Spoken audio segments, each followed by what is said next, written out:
Hallo, ich freue mich, dass ihr wieder bei mir eingeschaltet habt. Ich bin Nicole von Nicoles Zuckerwerk.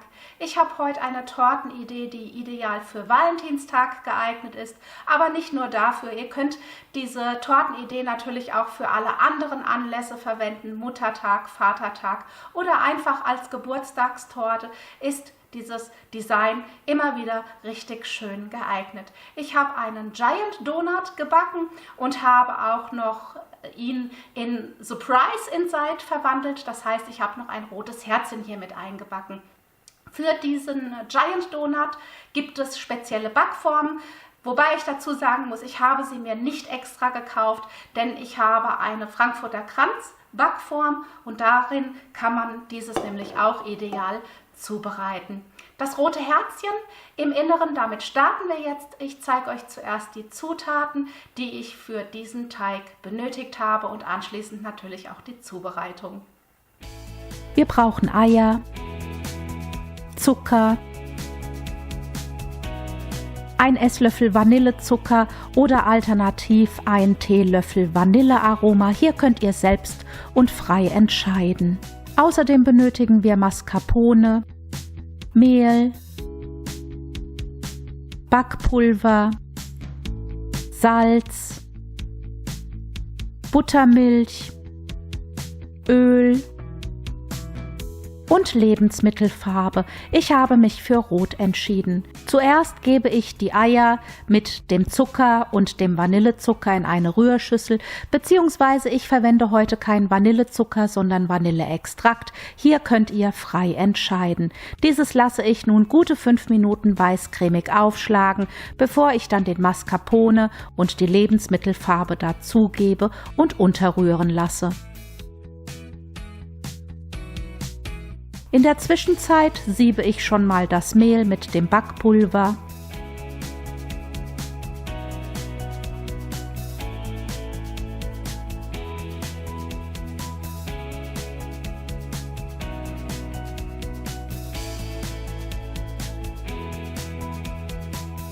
Gebe hier noch die Prise Salz dazu, verrühre alles und gebe dieses anschließend im Wechsel mit der Buttermilch und dem Öl in die Eiermasse.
Den Teig gebe ich nun in einen rechteckigen Backrahmen.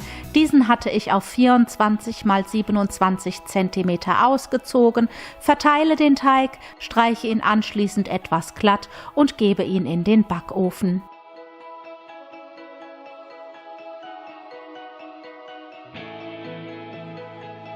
Nach dem Backen lasse ich den Teig auskühlen, entferne den Backrahmen und das Backpapier und steche mir anschließend mit einem Ausstecher Herzchen aus. Achtet bitte bei der Auswahl eures Ausstechers darauf, dass dieser auf jeden Fall kleiner ist wie die Backform, in der später der Kuchen gebacken wird.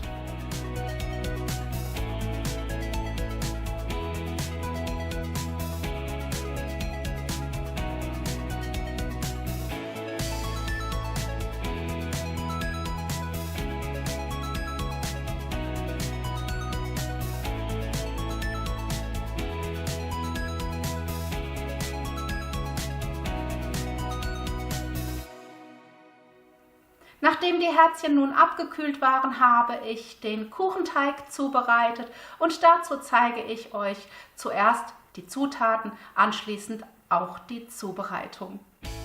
Wir benötigen Eier, Zucker, Vanillezucker, auch hier könnt ihr alternativ Vanilleextrakt verwenden. Dann benötigen wir Mascarpone, Mehl,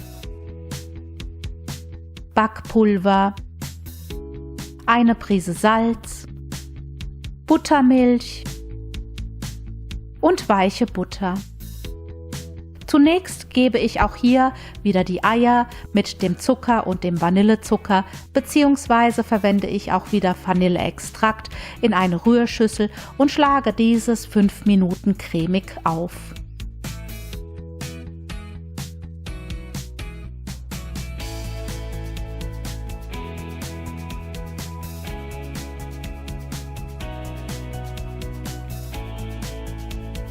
Anschließend gebe ich den Mascarpone dazu und auch hier in der Zwischenzeit siebe ich wieder Mehl mit Backpulver und Salz und gebe dieses anschließend mit der Buttermilch im Wechsel in den Teig hinein. Die Butter habe ich mir mittlerweile in der Mikrowelle zerlassen, habe diese wieder auf Zimmertemperatur abkühlen lassen und gebe sie ganz zum Schluss in den Teig hinein und lasse auch diese gut unterrühren.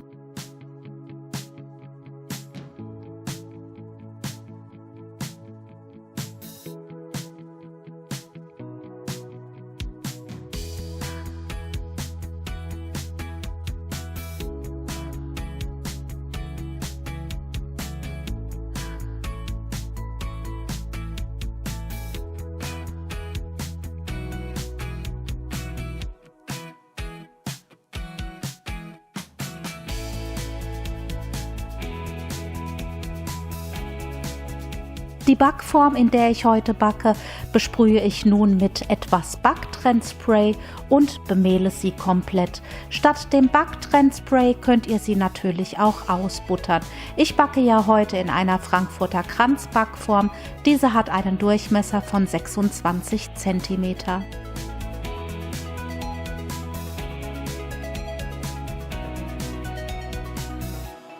Hier gebe ich nun etwa 1/3 des Teiges hinein, nicht zu viel, aber so, dass der Boden schon gut bedeckt ist. Streiche dieses nun etwas glatt und gebe hier die Herzchen oben drauf. Die Herzchen kommen verkehrt rum mit der Spitze nach oben hier drauf.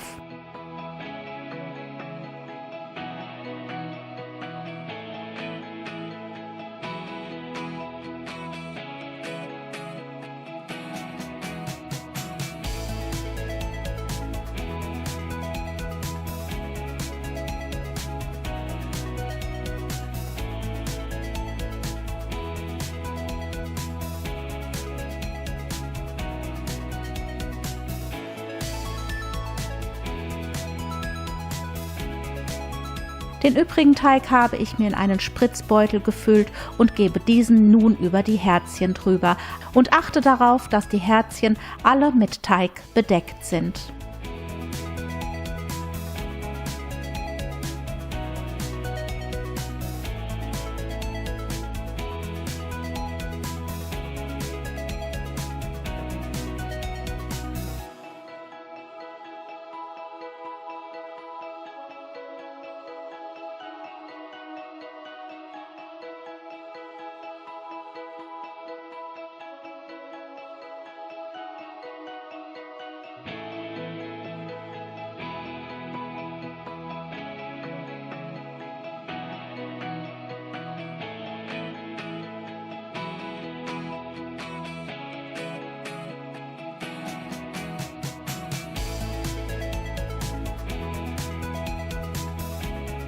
Die Oberfläche streiche ich anschließend nochmal vorsichtig glatt, bevor ich den Kuchen in den vorgeheizten Backofen gebe.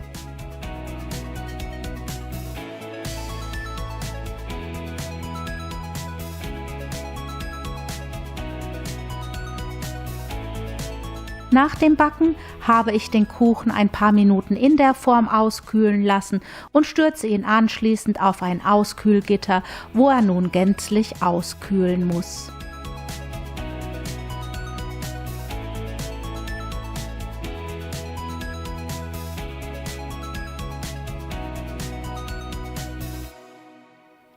Eingestrichen habe ich den Kuchen mit der italienischen Meringue-Buttercreme. Die Zubereitung dieser Buttercreme zeige ich euch jetzt nicht mehr in diesem Video. Darüber habe ich mal vor, ich glaube, 3 Jahren ein Video gedreht. Ist zwar ein sehr altes Video, aber ich verlinke es euch jetzt trotzdem hier oben in die Infocard. Ansonsten findet ihr natürlich alle Rezepte hier unter dem Video in der Infobox verlinkt.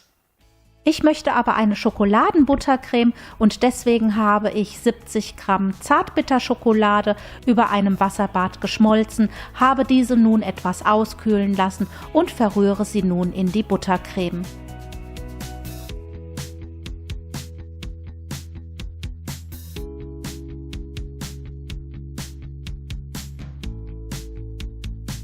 Die Buttercreme verteile ich nun erstmal grob auf der Torte und ziehe sie anschließend mit einem Flexi-Smoother glatt.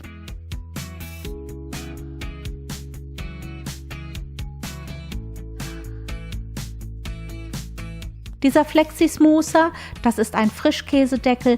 Den Tipp habe ich mir mal bei der Kuchenfee abgeschaut, aber wenn ihr meine Videos schon öfters gesehen habt, ich habe das ja schon einige Male erwähnt. Diesen Frischkäsedeckel schneide ich einfach nur den dicken Rand ab und so lässt er sich ideal für runde Torten, für Kuppeltorten, zum Glätten von Ganache oder Buttercreme verwenden.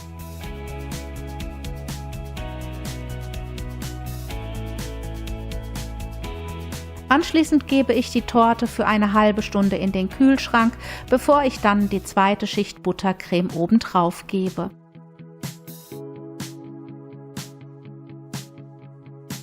Diese Schicht arbeite ich etwas dicker, damit die Torte komplett mit der Buttercreme eingehüllt ist.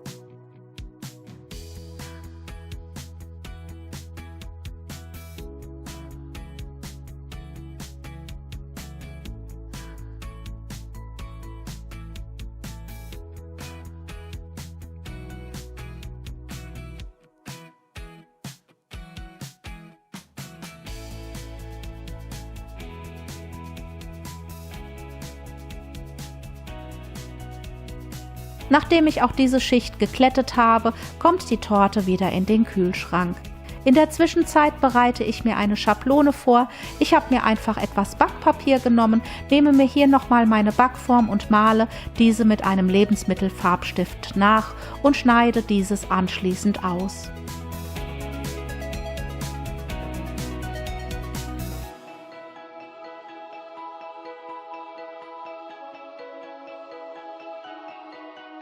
Anschließend nehme ich 300 Gramm Fondant, diesen habe ich zuvor pink gefärbt. Ich verwende hier eine Pastenfarbe der Firma Wilton. Hier könnt ihr natürlich aber von den Farben und auch von der Marke frei entscheiden. Das, was euch gefällt, das, was ihr gerne möchtet. Diesen rolle ich mir aus, schneide mir anschließend mit Hilfe meiner zuvor ausgeschnittenen Schablone den Fondant mit einem Bastelskalpell aus.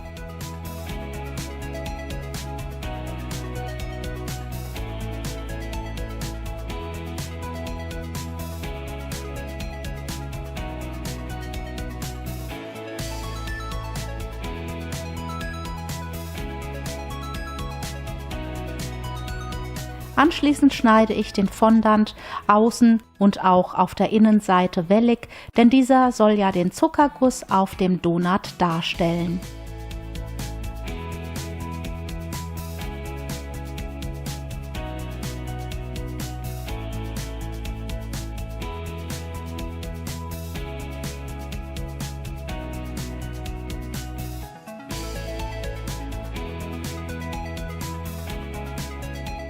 Den Fondant lege ich nun vorsichtig auf die gekühlte Torte auf, passe allerdings hier auch auf, dass ich mir a. die Buttercreme, die rausschaut, nicht verdrücke und b. dass ich die Schokoladenbuttercreme nicht auf den rosafarbenen Fondant schmiere.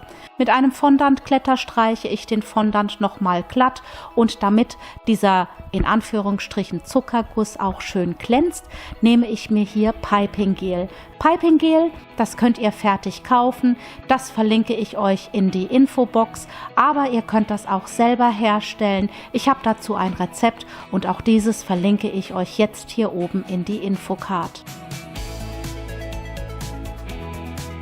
Mit einem Pinsel trage ich dieses nun auf und gebe anschließend noch Zuckerperlen obendrauf. Ich habe mich passend zu Valentinstag für Herzchen-Zuckerstreusel entschieden. Diese könnt ihr in meinem Online-Shop bestellen, aber natürlich könnt ihr auch andere Zuckerstreusel eurer Wahl verwenden.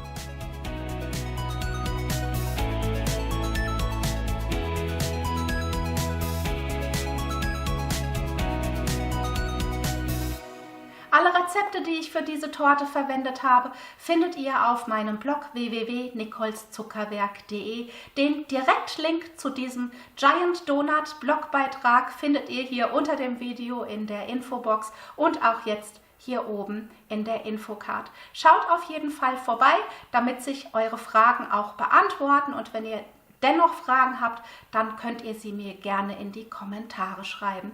Ich freue mich, dass ihr bei mir eingeschaltet habt, und dann sehen wir uns ganz bald in einem neuen Video. Macht's gut. Tschüss.